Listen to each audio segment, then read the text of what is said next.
Hello बच्चों। तो आज ये वीडियो मैं मैथ्स का 9th स्टैंडर्ड का मैं नेक्स्ट चैप्टर स्टार्ट करता हूँ। लास्ट डे तक मैंने कोऑर्डिनेट ज्योमेट्री आपको बताया था, आपके सिलेबस में उतना ही है जितना मैंने बताया था, ठीक है। उससे ज़्यादा फिर नेक्स्ट आगे के क्लासेस में है, जैसे 10th में और है, 10th में ठीक ठाक है, फिर 11th में तो बहुत ही ज़्यादा है, तो वो तब पढ़ेंगे हम लोग। अभी फ़िलहाल आपको बस ये जानना था कि पॉइंट का क्या होता है, पॉइंट को किस तरह से रिप्रेजेंट करते हैं, क्या नाम होता है, एब्सिसा क्या होता है, ऑर्डिनेट्स क्या होता है, इन चीज़ों के बारे में देखना था, तो वो हम लोगों ने देखा।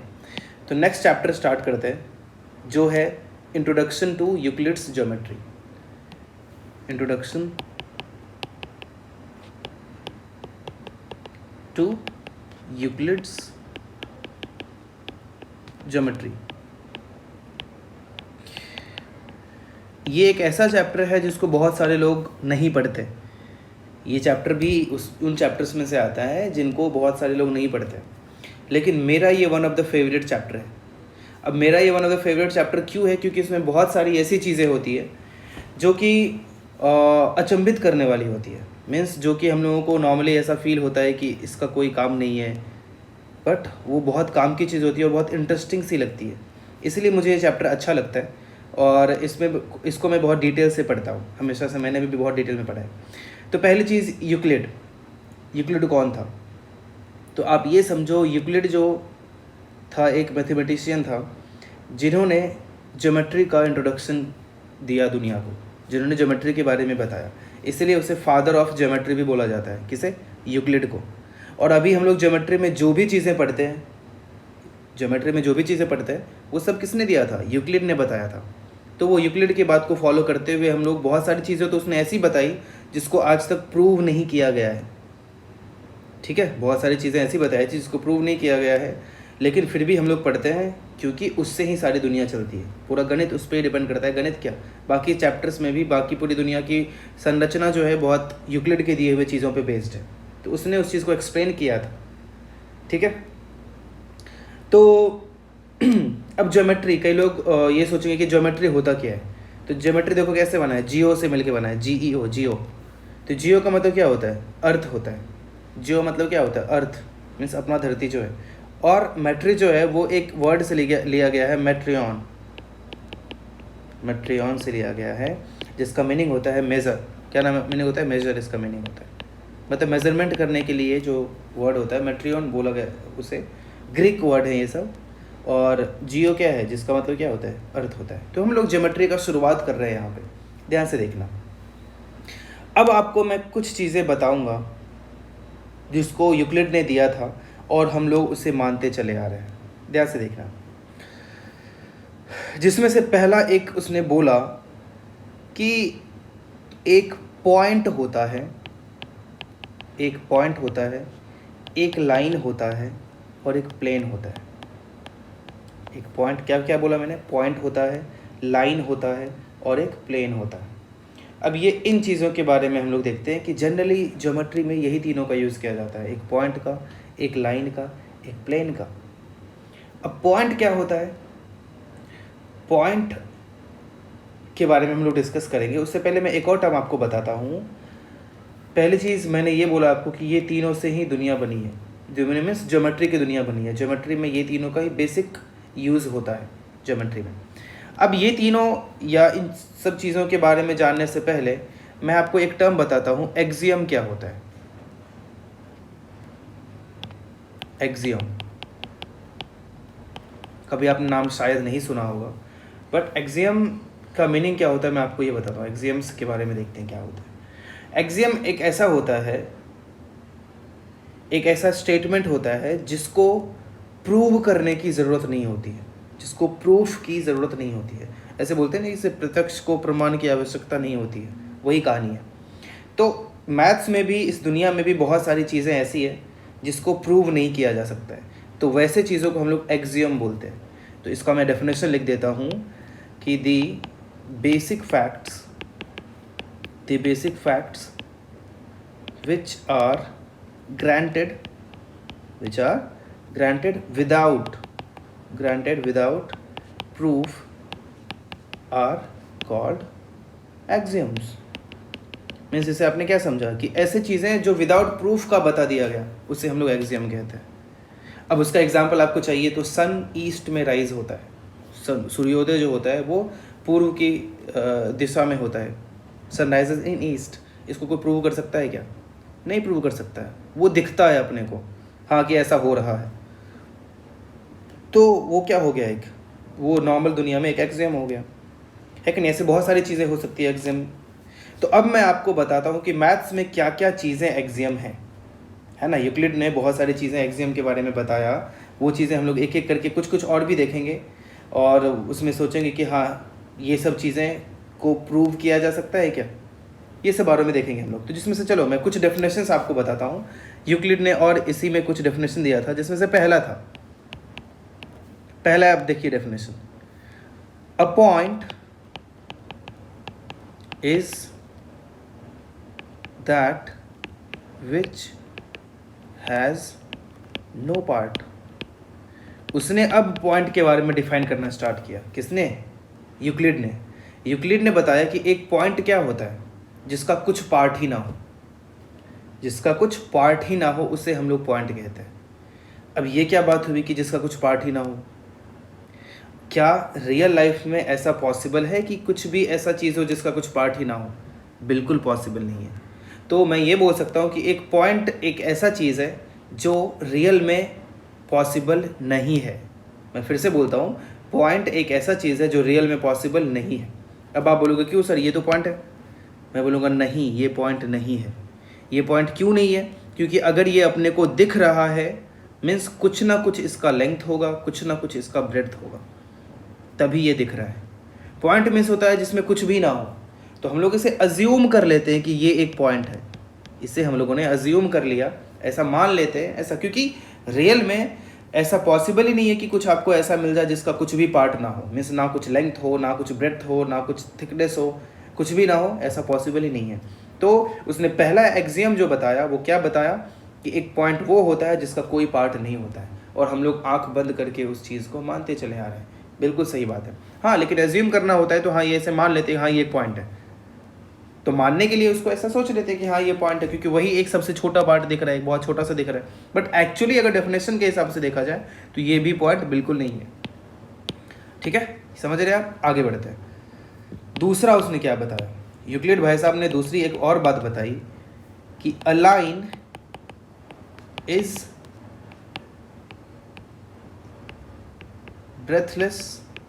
Breathless length. अब ये क्या मीनिंग हुआ इसका? मीन्स उसने बोला कि एक लाइन जो होता है वो एक ऐसा लेंथ होता है जिसका कुछ भी ब्रेड्थ ना हो। ये क्या बोला मैंने? एक लाइन ऐसी चीज़ होती है जिसका कुछ भी ब्रेड्थ ना हो, मीन्स कुछ भी चौड़ाई हो ही ना, सिर्फ लाइन होना चाहिए, चौड़ाई नहीं होना चाहिए। अब बताओ क्या ये पॉसिबल है? ये भी पॉसिबल नहीं है रियल लाइफ में। मीन्स एक पॉइंट, एक लाइन, ये दोनों हम लोग रियल लाइफ में डिफाइन नहीं कर सकते। ये अनडिफाइंड चीज़ें हैं। देखो मैं क्या बोल रहा हूँ, इन चीज़ों को अनडिफाइंड बताया था हम लोगों को यूक्लिड ने, और एक्चुअली में ये अनडिफाइंड ही होता है, लेकिन हम लोग ऐसा मान लेते हैं, अज्यूम कर लेते हैं कि हाँ ये एक लाइन है। अब ये एक लाइन क्यों है? ये एक लाइन क्यों है? क्योंकि दिख रहा है ऐसा कि इसमें सिर्फ लेंथ ही है, लेकिन थोड़ा सा आप देखोगे ध्यान से तो थोड़ा सा इसका ब्रेड्थ तो है ना, थोड़ी सी चौड़ाई तो है ना। जब तक चौड़ाई होगी नहीं तब तक ये दिखेगा कैसे? पॉसिबल ही नहीं है। आप इस चीज़ के बारे में सोचना। तो लाइन क्या होता है? एक ब्रेथलेस लेंथ होता है जिसमें सिर्फ लंबाई हो, चौड़ाई हो ही ना। तो रियल लाइफ में ये पॉसिबल नहीं है, लेकिन हम लोग मानने के लिए ऐसा मान लेते हैं कि हाँ ये एक लाइन है। ऐसा बहुत सारे एग्जांपल मिल जाता है लाइन है कि दो दीवारें जहाँ मिलती है वो भी एक लाइन है, लेकिन वो भी लाइन जैसा दिख रहा है। हर चीज़ें लाइन जैसी दिखती है, पॉइंट जैसी दिखती है, बट एक्चुअली में लाइन या पॉइंट या प्लेन जो आगे मैं बताऊँगा वो होता कुछ नहीं है। ठीक है, आगे बढ़ते हैं। यूक्लिड ने और भी कहानी बताई थी, चलो एक एक करके मैं वो सारा डिस्कस करने वाला हूँ। इसमें यही थे, पूरा डेफिनेशन पार्ट ये है ना। बहुत कुछ हम लोगों को बेसिक सीखने को मिलता है यूक्लिड के दिए हुए ज्योमेट्री के बारे में। तीसरा पॉइंट उसने क्या बताया कि कोई भी लाइन सेगमेंट होता है, दी एंड्स, ये उतना कुछ खास नहीं है, ये आप सब समझ जाओगे, of a line segment are points. Means line segment. अब लाइन सेगमेंट क्या होता है? आपने पीछे के कक्षा में देखा होगा, एक लाइन का कुछ पार्ट, जैसे ये एक लाइन सेगमेंट हो गया और ये एक स्ट्रेट लाइन हो गया, तो इसका जो कुछ पार्ट हुआ ये एंड किधर होगा, एक पॉइंट पे एंड होता है, सही बात है ना। आप इसको फील कर सकते हो, एक पॉइंट पे ही एंड होगा। और इस चीज़ को हम लोग रियल लाइफ में दिखा नहीं सकते, बस अज्यूम कर सकते हैं। मैं बार बार ये चीज़ बोल रहा हूँ, ठीक है। ये सारे क्या है, एक्सियम्स हैं, इसको प्रूव किया नहीं जा सकता। फोर्थ, वापस से मैंने आपको बताया कि फोर्थ एक पॉइंट ये हो जाता है कि एक स्ट्रेट लाइन जो होता है जिसका सिर्फ क्या हो, लेंथ हो। एक स्ट्रेट लाइन जो होता है जिसका सिर्फ क्या हो, लेंथ हो। मैं लिख देता हूँ, वो बात ऊपर भी था वैसे। स्ट्रेट लाइन, स्ट्रेट लाइन, एक minute,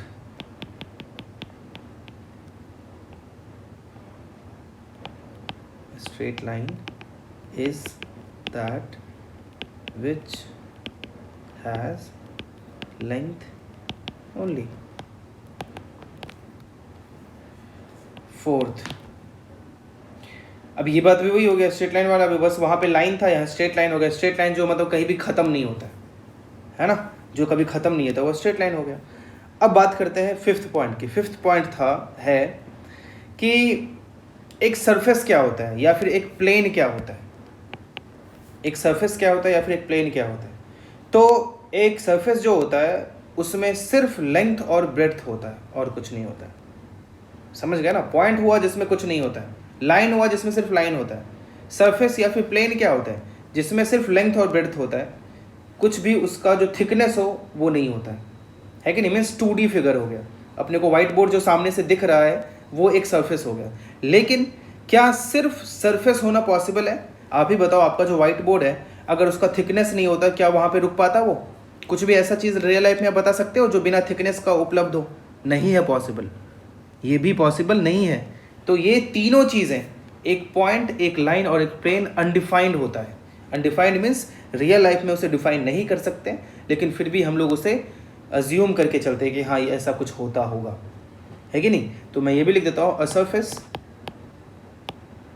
surface is that which has length and breadth only. अच्छा, लेंथ एंड ब्रेड्थ ओनली, मतलब सिर्फ लेंथ होता है, सिर्फ ब्रेड्थ होता है, तो उसको क्या कहते हैं, सरफेस बोलते हैं, या फिर उसी को प्लेन भी बोलते हैं। और यहाँ पे एक उसने 6th पॉइंट हुई ये बताया था जो मैंने पहले भी थोड़ी देर पहले बोला था कि the edges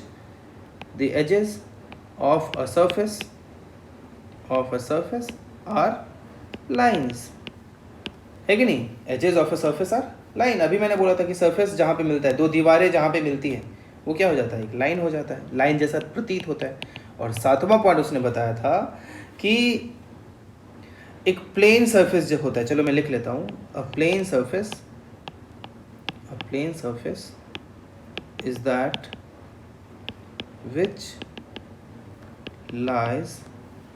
which lies evenly with the straight line on itself। समझे आप? मतलब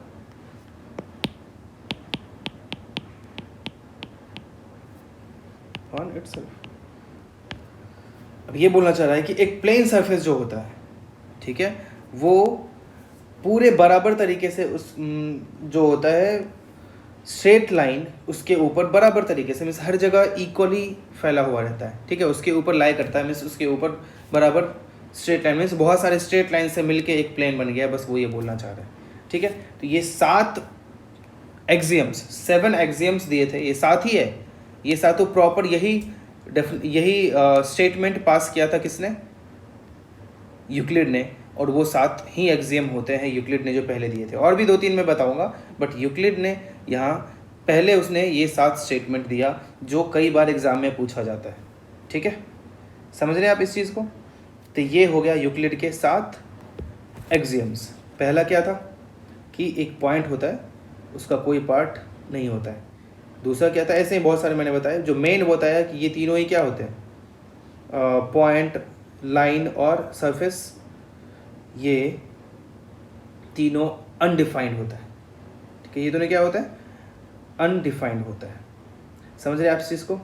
आगे बढ़ते हैं। अब यूक्लिड ने और भी बातें बताई थी, उसने ऐसे ही एक दूसरा नाम दिया कि कुछ चीज़ें होते हैं जो पोस्टुलेट्स कहलाता है। मैं लिख देता हूँ, एक और बात होता है, ध्यान से देखिएगा, यूक्लिड्स 5 postulates। अब सवाल ये उठता है कि पोस्टुलेट क्या होता है। सवाल ये होता है कि पोस्टुलेट क्या होता है। तो इतना कुछ खास डिफरेंस नहीं होता है पोस्टुलेट और एक्सियम्स में। इतना कुछ खास डिफरेंस नहीं होता है पोस्टुलेट और एक्सियम में। पोस्टुलेट भी वही होती है कि एक ऐसा स्टेटमेंट जिसको प्रूव नहीं किया जा सकता है। एक ऐसा स्टेटमेंट जिसको प्रूव नहीं किया जा सकता है। तो दोनों में अगर फिर भी बोलो कि फिर दोनों को अलग नाम क्यों दिया गया, तो एक्सियम जो हो जाता है वो बेसिक बात होती है। अब जैसे पॉइंट हो गया, लाइन हो गया, या फिर एक सरफेस हो गया, ये बेसिक चीज़ें हैं। यहाँ से चीज़ों का स्टार्ट हुआ। अब इन बेसिक चीज़ों के से हम लोग थोड़ा सा ऊपर उठे तो जो कुछ स्टेटमेंट्स फिर भी ऐसे मिलेंगे जिसको प्रूव नहीं किया जा सकता है ना, जो एक तथ्य माना जाता है, वो उसे कह लेते हैं हम लोग पोस्टुलेट्स। कि वो क्या कहलाता है? पोस्टुलेट कहलाता है। ओके, तो देखते हैं पोस्टुलेट क्या होता है। आपको डेफिनेशन लिखना है पोस्टुलेट का, तो आप लिख सकते हो कि वही द एग्जिस्टेंस, द फैक्ट और ट्रूथ ऑफ समथिंग, है ना, as a basis of reasoning, discussion और बिलीफ।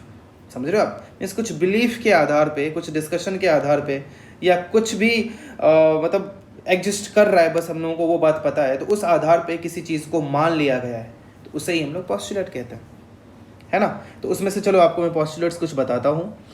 पहला, और ये भी 5 ही दिया था यूक्लिड भाई साहब ने, और कई बार एग्जाम में पूछा जाता है कि right Euclid's 5th postulate, right Euclid's 4th postulate. तो आपको ये सब याद रखना पड़ेगा कि हाँ ये पोस्टुलेट्स होते हैं।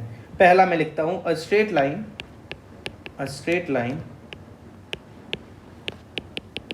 may be drawn from any one point to any other point। समझे इस चीज़ को आप? उसने यही बोला था कि एक स्ट्रेट लाइन क्या हो गया कि हो सकता है कि वो एक पॉइंट से स्टार्ट करे, दूसरे पॉइंट तक लेके चले उसको, वो स्ट्रेट लाइन हो जाता है। समझे इस चीज़ को आप? उसने किसने बताया? यूक्लिड ने बताया अपने को ऐसा, कि हाँ ऐसा हो सकता है। तो आपको ये सोच के लग रहा होगा ये सही बात है, लेकिन कोई बोले कि प्रूव करके दिखाओ, तो नहीं कर सकते हैं इसे प्रूव। और अगर भूल से मान लो कोई आदमी आपको प्रूव करके दिखाए कि नहीं इसे हम प्रूव कर सकते हैं, तो आप ये याद रखो कि वो बिल्कुल गलत है।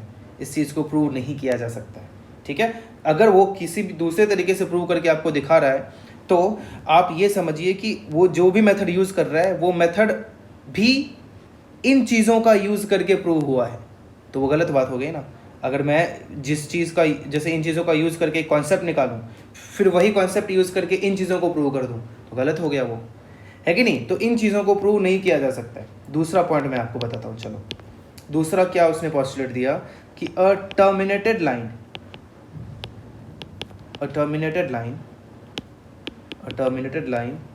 और अ line segment can be produced infinitely।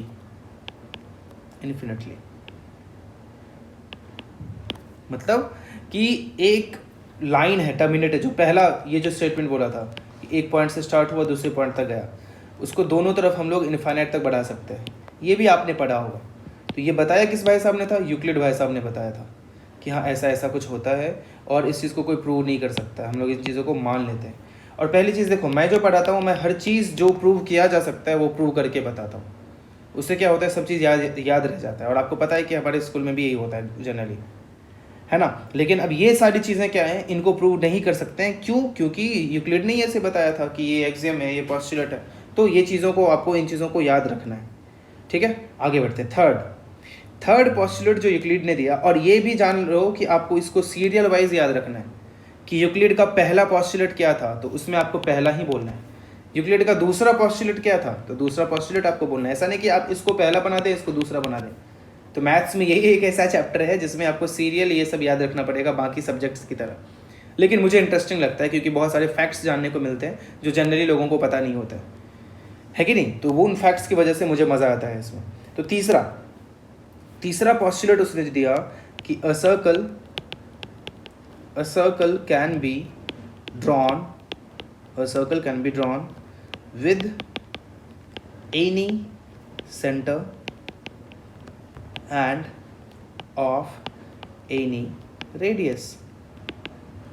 Means एक सर्कल किसी एक पॉइंट और किसी एक लेंथ को लेके एक सर्कल को ड्रॉ कर सकते हैं।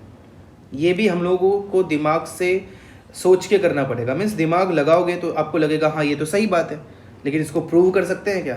क्या इसका कुछ प्रूफ है? नहीं है।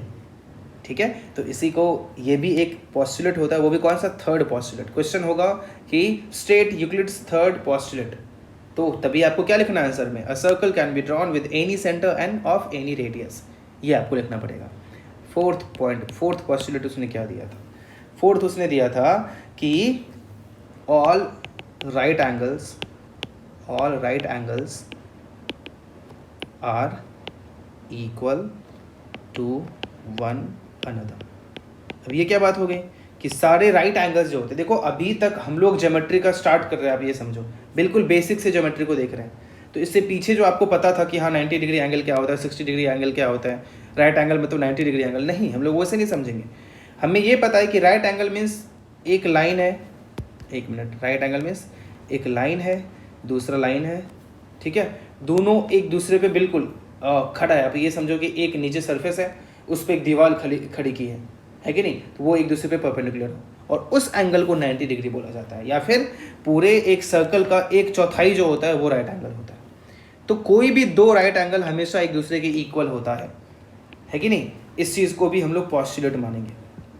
और आपको ऐसा लग रहा होगा, हो सकता है कि ये चीज़ें तो पता है सर, ये चीज़ें से क्या मतलब है, लेकिन क्या होता है कई बार ज्योमेट्री में आगे ऐसी चीज़ें आपको मिलेंगी जिसमें ये चीज़ों का यूज़ करके उस चीज़ को डिफाइन किया गया है।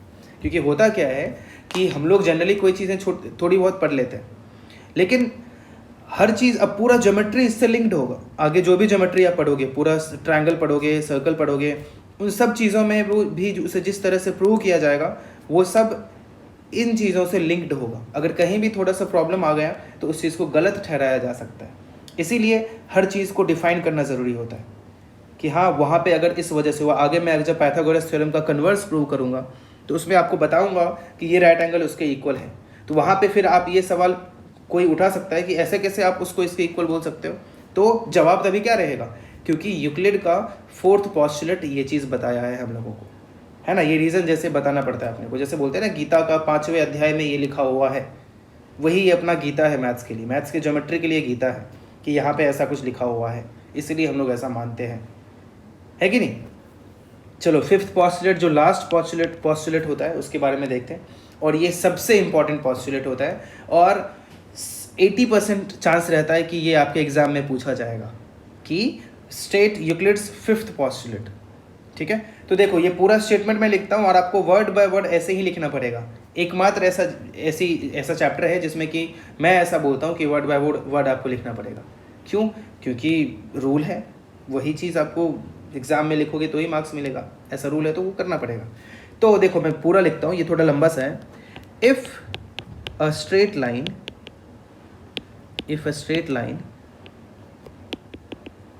falling on two straight lines makes the interior angles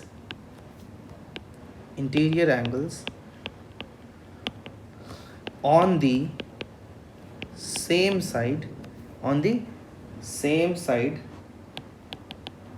of it taken together less than two right angles then the two straight line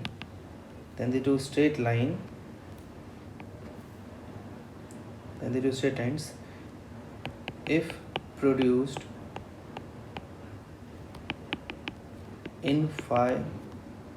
infinitely meet on that side on which the sum of angles are less than two right angles।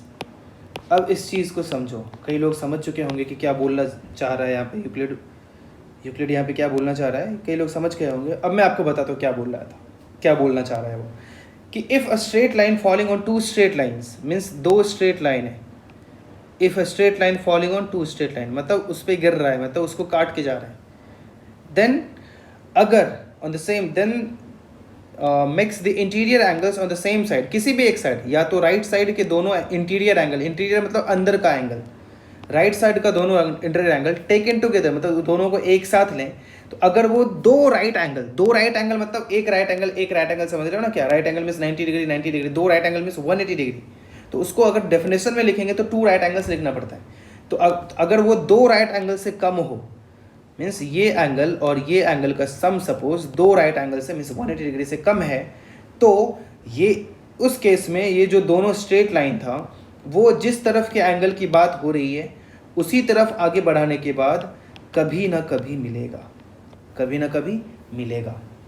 समझे इस चीज़ को। अब इससे पहले आपको बता दिया जाता था कि ये दोनों लाइनें पैरेलल है क्योंकि वो कहीं नहीं मिलेगी, और उसको ये लाइन काट रहा है, तो अगर वो कहीं, मतलब पैरेलल लाइंस क्या होता है, जो कहीं नहीं मिलते हैं। तो उस चीज़ की शुरुआत किधर से हुई थी, उस चीज़ का शुरुआत हुआ था, यूक्लिड ने बताया था कि अगर कोई भी दो लाइन को एक तीसरी लाइन काटती है और उसके एक ही तरफ के दोनों अंतःकोण का योगफल अगर दो समकोण से कम होता है, तो दोनों स्ट्रेट लाइन को अगर हम लोग दोनों एंगल के साइड ही आगे बढ़ाएंगे तो वो कहीं ना कहीं मिलेंगे। ठीक है, ये था यूक्लिड का फिफ्थ पॉस्टुलेट, ये है यूक्लिड का फिफ्थ पॉस्टुलेट, जो कि आपको एग्ज़ाम में पूछा जाएगा तो आपको ऐसे ही बताना पड़ेगा, सेम ऐसे ही लिखना पड़ेगा। समझ रहे हैं आप। तो इस चीज़ से एक क्वेश्चन ये आता है कि क्या पैरेलल लाइंस इसी चीज़ से डिफाइन हुआ है। बिल्कुल इसी चीज़ से डिफाइन हुआ है कि अगर वही अब दोनों एंगल ज़्यादा हो जाए तो आपको लगता है कभी मिलेंगे, ये नहीं मिलेंगे, मतलब इक्वल हो जाए 180 के तो ये कभी नहीं मिलेंगे, और 180 से ज़्यादा हो जाए तो इस तरफ तो बिल्कुल नहीं मिलेंगे। किधर मिलेंगे, इस तरफ मिलेंगे। समझ रहे आप इस चीज़ को। आसान चीज़ में मैंने आपको बताया कि इस चीज़ को डिफाइन कैसे गया है, ये किधर से आया, क्यों आया, कैसे आया, ये चीज़ आपको पता होना चाहिए। ओके, तो ये था यूक्लिड का फिफ्थ पॉस्टुलेट, जो मैं बार बार बोल रहा हूँ, बहुत इंपॉर्टेंट है, सीधे एग्जाम में पूछा जाता है और आप छोड़ दोगे अगर पता नहीं होगा तो समझना आसान है, समझ लोगे तो आप लिख सकते हो आराम से। ठीक है, तो ये था यूक्लिड के 5 पॉस्टुलेट, पांचों पॉस्टुलेट आपको याद होने चाहिए। ठीक है, कि ये पांचों कहानी होती है। आगे बढ़ते हैं, और भी अभी आपको डेफिनेशन नहीं बताऊंगा मैं इस चैप्टर में। इसके अलावा भी मेन जो बेसिक एक्सियम्स दिया यूक्लिड ने वो मैंने आपको बताया, बेसिक 5 पॉस्टुलेट दिए उसने, वो भी मैंने आपको बताया। उसके अलावा भी कुछ एक्सियम्स होते हैं, जो चलो एक एक करके हम लोग देखते हैं। पहला एक्सियम है ना, कुछ डिफरेंट इंपॉर्टेंट एक्सियम्स और होता है, इंपॉर्टेंट एक्सियम्स जो कि आपको पता होगा, जनरली सारे लगभग पता होगा, मैं फिर भी एक बार रिपीट कर देता हूँ। पहला इंपॉर्टेंट एक्सियम जो होता है कि a line is the collection of infinite number of points.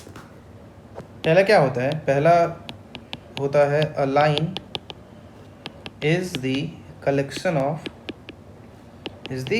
Of infinite number of points, है कि नहीं, कि एक लाइन जो होता है वो इनफाइनाइट नंबर ऑफ पॉइंट्स का कलेक्शन होता है, मतलब बहुत सारे पॉइंट को एक साथ हम लोग कलेक्ट करें तो फिर लाइन बनता है, मतलब अगर उसको एक सीध में रखें तो ये एक एक्सियम होता है, इसको कोई प्रूव नहीं कर सकता है। ठीक है, मैं पहले ही वो सारी चीज़ें बता देता हूँ जो प्रूव नहीं किया जा सकता है। उससे फ़ायदा क्या होगा कि इसके बाद जो ज्योमेट्री में कुछ भी होगा वो आपको भी प्रूव करना ही पड़ेगा, मुझे भी प्रूव करना ही पड़ेगा, और कोई तरीका नहीं है। तो ज्योमेट्री में इसके बाद कुछ भी ऐसा नहीं करेंगे हम लोग जो विदाउट प्रूव किए बिना रह पाए, है ना, उसको प्रूव करना ही पड़ेगा। तो इसीलिए ये सब चीज़ें जाननी ज़रूरी है कि क्या क्या चीज़ों को प्रूव नहीं किया जा सकता है। दूसरा चलो बताता हूँ, थ्रू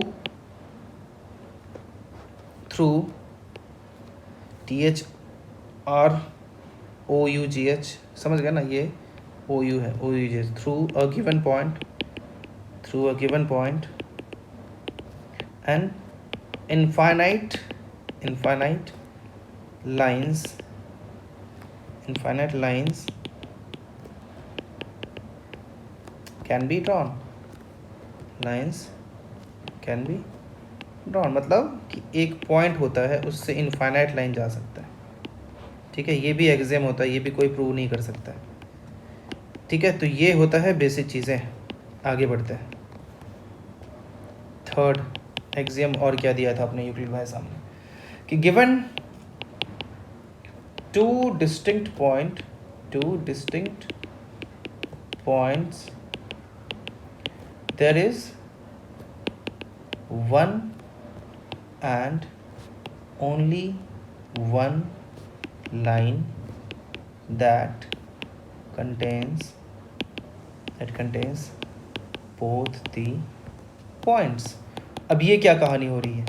ये कहानी वो है कि ये बोला जा रहा है कि दो पॉइंट है, तो ये दोनों पॉइंट से पास होने वाली कितने लाइंस पॉसिबल है? तो सिर्फ एक लाइन पॉसिबल है कि दो लाइन से पास हो, दोनों लाइन से पास हो। आप दूसरा लाइन ड्रॉ करके दिखा दो तो ऐसा पॉसिबल ही नहीं होगा, यही लाइन जाएगा, है कि नहीं? यही लाइन जा सकता हो, एक ही लाइन पॉसिबल है जो दो लाइन से पास हो, दो पॉइंट से पास हो। ओके, ये था थर्ड पॉइंट। फोर्थ एक और मैं आपको एग्जाम बताता हूँ कि if P is a point outside a line L, then one and only one line can be drawn through P, which is parallel to L। अब ये क्या कहानी हुई कि एक पॉइंट P है, ठीक है, और एक लाइन L है, एक लाइन L है और एक पॉइंट P है। अब कोई उस चीज़ में मत बोलना कि सर लाइन होता है जो कभी ख़त्म नहीं होता है। बिल्कुल सही बात है, लाइन वही होता है जो कभी ख़त्म नहीं होता है, और लाइन सेगमेंट क्या होता है? जो बिल्कुल कहीं ख़त्म हो जाए, मतलब किसी एक लाइन का पार्ट अगर लें तो उसको लाइन सेगमेंट बोलते हैं। तो एक लाइन L है और एक P उसके बाहर, लाइन के बाहर कहीं पॉइंट है, तो पॉइंट P से लाइन L के पैरेलल एक ही लाइन जा सकता है। क्या बोला मैंने? लाइन L के पैरेलल। अब आपको यूक्लिड के फिफ्थ पोस्टुलेट से जो डिफाइन किया था हमने कि अगर दो लाइन को तीसरी कोई लाइन काट रही है और अगर उसके किसी एक तरफ के दोनों अंतःकोण का सम 180 डिग्री से कम हो तो वो कहीं ना कहीं मिलेंगे, 180 डिग्री के बराबर हो गया तो वो कभी नहीं मिलेंगे। तो जब कभी नहीं मिलेंगे तो उसे ही पैरेलल लाइंस, समांतर रेखाएं बोला जाता है, ठीक है। क्या बोलते हैं? समांतर रेखाएं बोला जाता है अगर वो 180 डिग्री। तो समांतर मीन्स क्या हो गया? ये कभी नहीं मिलेंगे। तो पॉइंट P से सिर्फ और सिर्फ एक ही लाइन पास ऐसा हो सकता है जो इस लाइन से कभी नहीं मिलेंगे। ये सब चीज़ें हम लोगों को यूक्लिड ने बताया था और हम लोग मानते चले आ रहे हैं, और इस चीज़ को बिना कभी ट्राई किए कि इसको प्रूव किया जा सकता है, नहीं प्रूव किया जा सकता है, ठीक है, मानते चले आ रहे हैं और आगे भी मानना ही है। इसी से सब पूरी दुनिया डिफाइंड हुई है ज्योमेट्री की। आगे, two distinct lines can not have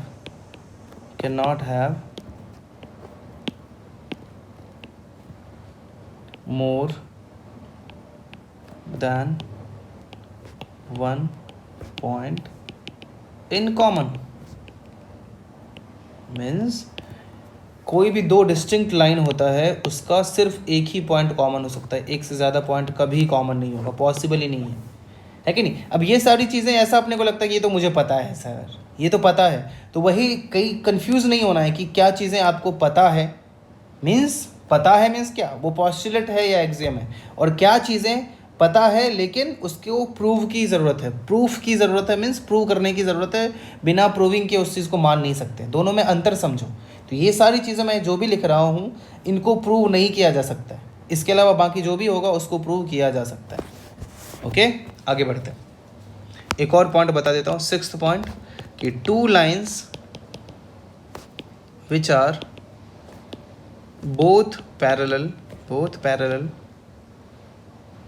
to the same line same line are parallel to each other. अब ये कहानी क्या हुआ कि दो लाइन है, एक लाइन है, एक दूसरी लाइन उसके पैरेलल है और एक तीसरी लाइन भी उसी के पैरेलल है। तो ये तीनों लाइन एक दूसरे के पैरेलल होंगी, है ना। पैरेलल आपको पता है, जैसे अगर मैं मानूँ कि ये L है, ये M है, ये N है, तो क्वेश्चन में ये गिवन था अगर कि that is if L is parallel to N and M is also parallel to N, that implies that L is going to be parallel to M। ठीक है, इसका मतलब क्या हो गया कि L M के पैरेलल होगा। तो ये सारे पॉइंट्स मुझे लगता है कि आपको इजीली आसानी से समझ में आया होगा, है कि नहीं। ये बहुत इंपॉर्टेंट चीज़ें होती है। और कुछ और पॉइंट्स हैं, अभी कुछ और पॉइंट्स हैं जो जानना बहुत ज़रूरी है। ठीक है, तो वो चीज़ें हम लोग अब नेक्स्ट डे डिस्कस करेंगे। बाकी बचा हुआ पार्ट मैं नेक्स्ट डे आपको बताऊंगा और फिर नेक्स्ट डे हम लोग सीखेंगे कि हाँ इसके बारे में और क्या होता है। ओके, तो आज के लिए इतना ही, अब नेक्स्ट डे मिलेंगे हम लोग।